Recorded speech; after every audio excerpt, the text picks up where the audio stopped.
Hi, I am Naveen Tomar from quest for T. और आज का जो ये वीडियो है हमने बनाया है कॉन्शेंट 2.0 जो कि आ रहा है सेक्टर 80 में।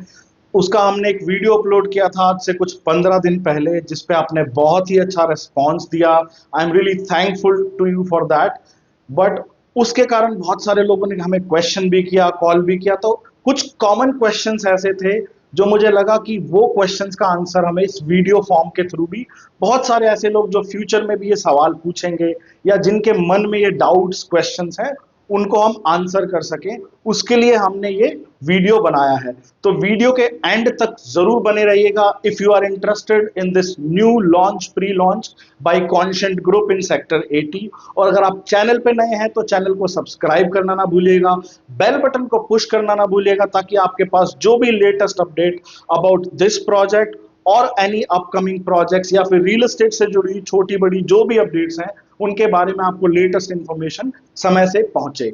और ऐसी कुछ इंफॉर्मेशन जो हम वीडियो फॉर्मेट में कवर नहीं कर सकते, उसके लिए हमने एक व्हाट्सएप चैनल बनाया है। उस चैनल को भी आप सब्सक्राइब कर सकते हैं, so that you can always stay on the top of the things. तो चलिए अब आगे बढ़ते हैं और उन एफएक्यूज के बारे में एक्सप्लोर करते हैं, क्या वो क्वेश्चंस थे। तो लेट्स जस्ट डाइव इन।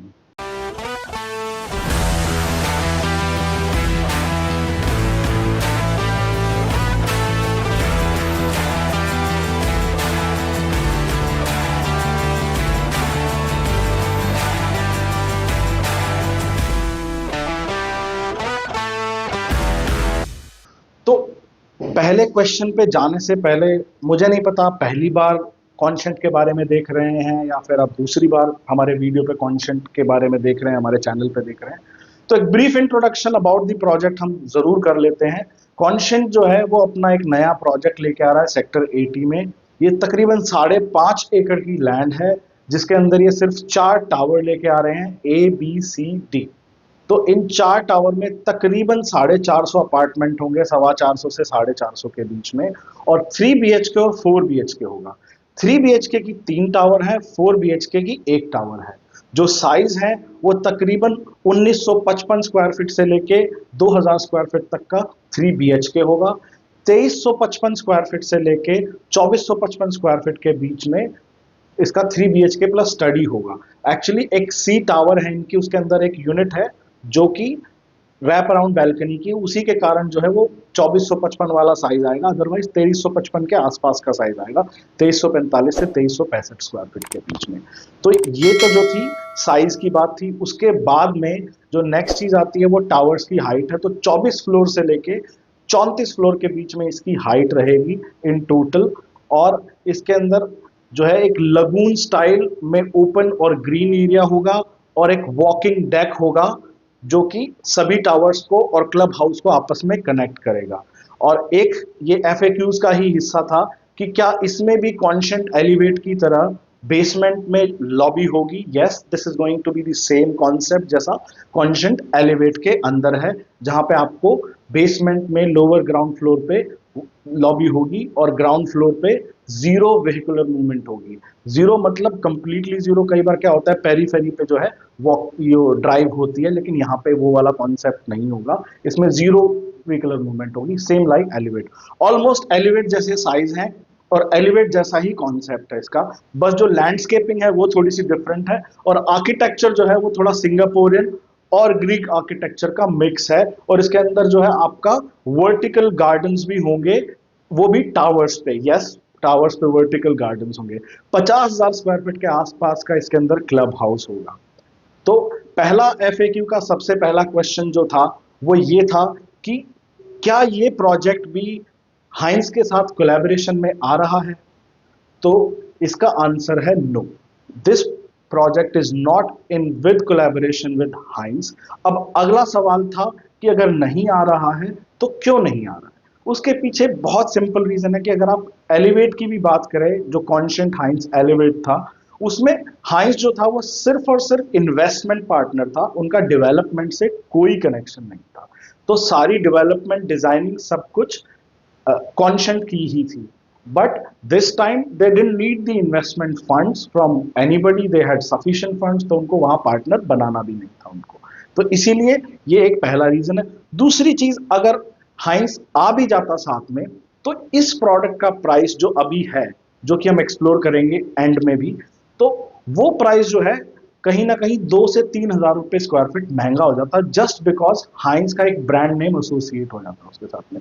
और ये बहुत ही सिंपल है, आप कोका कोला का ब्रांड ही अगर खरीदेंगे तो उसकी वैल्यूएशन अलग है, और जो उनकी फैक्ट्रीज या फिर टोटल कंपनी को खरीदेंगे तो वो अलग होती है। सेम वे जो एक ब्रांड की इक्विटी होती है उसकी तो वो चार्ज करेगा ही करेगा। तो अगर इस केस में हाइंस साथ में आता तो 2 से 3 हजार रुपए स्क्वायर फीट का उसमें हाइक रहता प्राइस में, जिससे कि जो इन्वेस्टर है, जो अर्ली इन्वेस्टर भी है, उसका भी प्रॉफिट मार्जिन स्क्वीज होता है। तो फ्यूचर के हिसाब से वो प्रॉफिट मार्जिन सीधा इन्वेस्टर को ट्रांसफर करने के लिए भी ये भी एक स्ट्रेटेजिक डिसीजन था, जिसकी वजह से हाइंस इसमें कोलैबोरेशन में नहीं आ रहा है। तो दूसरा क्वेश्चन है इसका, yes, which is about pricing. तो इसका प्राइस जो है अभी वो है 14,500 स्क्वायर फीट, 14,500 रुपए पर square feet, 14,500 rupees per square feet, which is for 3 BHK, and 14,900 rupees per square feet for 4 BHK। तो क्या ये प्राइस जस्टिफाइड है, ये अगला क्वेश्चन था। तो yes, this price is justified. तो सबसे पहली चीज, इस प्राइस को हम थोड़ा ब्रेक करके समझते हैं। ये बॉक्स प्राइस है। तो इस बॉक्स प्राइस के अंदर आपका EDC IDC club membership, 2 parking include है। तो अगर 2 पार्किंग को, अगर मैं, जैसे कि आपने देखा होगा पहले ऑफ कोर्स ऐसा होता था कि सब एक बॉक्स प्राइस के साथ ही प्रोडक्ट सेल करते थे, बट रिसेंटली थोड़ा ट्रेंड में चेंज आया है। अलग अलग डेवलपर अलग अलग कंपोनेंट को, कभी सभी कंपोनेंट को अलग कर देते हैं, कभी किसी को मिक्स कर देते हैं। तो ये इस हिसाब से अगर हम देखें तो क्लब हाउस तो चलो मैं इंक्लूड ही कर लेता हूं, लेकिन पार्किंग, ईडीसी आईडीसी, अगर इनको हटाता हूं तो ये प्राइस जो है तकरीबन 1,000 से 1,200 रुपए पर स्क्वायर फीट कम हो जाता है। सिंगल पार्किंग जो है वो 5 लाख रुपए के आसपास की होती है। तो ऑन एन एवरेज एक पार्किंग पे 200 से 250 रुपए पर स्क्वायर फीट का डिफरेंस आ जाता है। तो जब ये सारे कंपोनेंट्स हम ऐड अप करते हैं तो ये 14,500 का रेट कहीं ना कहीं आपका 12,800 से 13,000 रुपए पर स्क्वायर फीट के बीच में आ जाता है, अगर हम जो भी लेटेस्ट ट्रेंड चल रहा है उसके हिसाब से चेक करते हैं। तो ये प्राइसिंग की बात होगी। आसपास मैं नाम नहीं लूंगा किसी भी ब्रांड का, एक बहुत ही पॉपुलर साउथ का ब्रांड है जिनका भी 25,000 रुपए के आसपास, और अगर नेट प्राइसिंग कैलकुलेट करें, टोटल करें, तो 26 से 27,000 रुपए पर स्क्वायर फीट के पास में आता है। ठीक है, वो कॉन्सेप्ट अलग है, सब कुछ अलग है, तो वो प्राइसिंग है। फिर एक बहुत ही गुड़गांव का पॉपुलर डेवलपर है, उसका भी अगर हम प्राइस देखेंगे तो उनका जो प्राइस है वो भी 14,500 प्लस प्लस प्लस जाता है। तो उस हिसाब से ये जो प्राइस है, ये अभी भी हमारे पास इसमें 2 से 3 हजार रुपए का एक्स्ट्रा स्कोप है। तो मेरे को ऐसा लगता है कि ये जो प्राइस है ये इंट्रिंसिक वैल्यू से 2,000 रुपए कम है।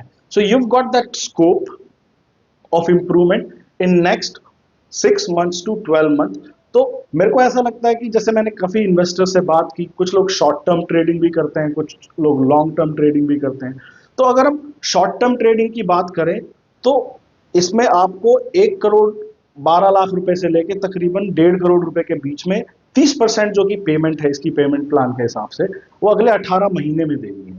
तो अगर मैं एक जेनरस और एक प्रैक्टिकल प्राइस अप्रिसिएशन एक्सपेक्ट करूं तो मैं इसमें कहीं ना कहीं 1,500 से 2,000 रुपए पर स्क्वायर फीट का प्राइस अप्रिसिएशन अगले 1.5 साल के अंदर देख रहा हूं, विच इज वेरी मिनिमलिस्टिक। हालांकि अगर हम हिस्टोरिकली देखें तो काफी ज्यादा हाइक आया, बट स्टिल मैं हर चीज को फैक्टर इन कर रहा हूं। कुछ स्टैग्नेशन को भी फैक्टर इन कर रहा हूं। कुछ लोग कह रहे हैं मार्केट स्टैग्नेंट हो सकती है, कुछ भी हो सकता है। तो वो सारी चीजों को फैक्टर इन करके अगर एक प्रैक्टिकल फिगर पे भी आऊं तो वो फिगर भी जो है आपकी तकरीबन 1,500 से 2,000 रुपए बनती है फॉर 18 मंथ्स, और अगले 1 साल के अंदर, 8 महीने से 1 साल के अंदर 1,000 रुपए का मिनिमम अप्रिसिएशन मैं एक्सपेक्ट करता हूं। तो यहां पे आपके पास में शॉर्ट टर्म ट्रेडिंग के हिसाब से भी तकरीबन 25 लाख रुपए से लेके 50 लाख रुपए तक का एक प्रॉफिट बुक करने का कंप्लीट चांस। और लॉन्ग टर्म इन्वेस्टर है तो ऑफ कोर्स अगर आप हाइंस एलिवेट की भी बात करेंगे तो लोगों को डबल इस टाइम पे मिल रहा है। 2020 से लेकर 2024 के बीच में उनके प्राइस डबल से भी और ऊपर चले गए हैं। बट चलो, एक मार्केट सिचुएशन होती है, एक कंडीशन होती है, तो सारी चीजें फैक्टर इन करके मेरे को ऐसा लगता है by the time of possession ये कहीं ना कहीं 25,000 रुपए के आसपास या 23,000 रुपए के आसपास होगा ही होगा। और अगले 18 महीने में जो मेरे को लग रहा है, जो थोड़ा बहुत डिस्कशन होता है हमारे सर्कल्स में भी और थोड़ा बहुत जो हम रिसर्च करते हैं उसके हिसाब से कंपनी का प्राइस कहीं ना कहीं 17 से 18 हज़ार रुपए पर स्क्वायर फीट होगा। तो हम हाफ भी कर लेते हैं तब भी आपको 2 से 2.5 हज़ार रुपए का प्रॉफिट बुक होता ही होता है उसके अंदर। और अगली जो चीज है कि ब्रांड नेम, कुछ लोगों ने सुना है और कुछ लोगों ने कॉन्शेंट के बारे में नहीं सुना है।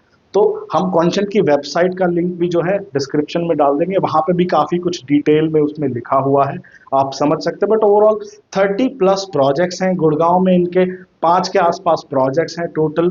और सभी जो प्रोजेक्ट्स हैं उनके अंदर कंस्ट्रक्शन सब में ही बहुत अच्छी है। इनका कॉन्शेंट हाइट्स एलिवेट हो गया, कॉन्शेंट 1 हो गया, या फिर इनका कॉन्शेंट हेरिटेज मैक्स हो गया, आप किसी भी प्रोजेक्ट पे जाएंगे they are very well maintained.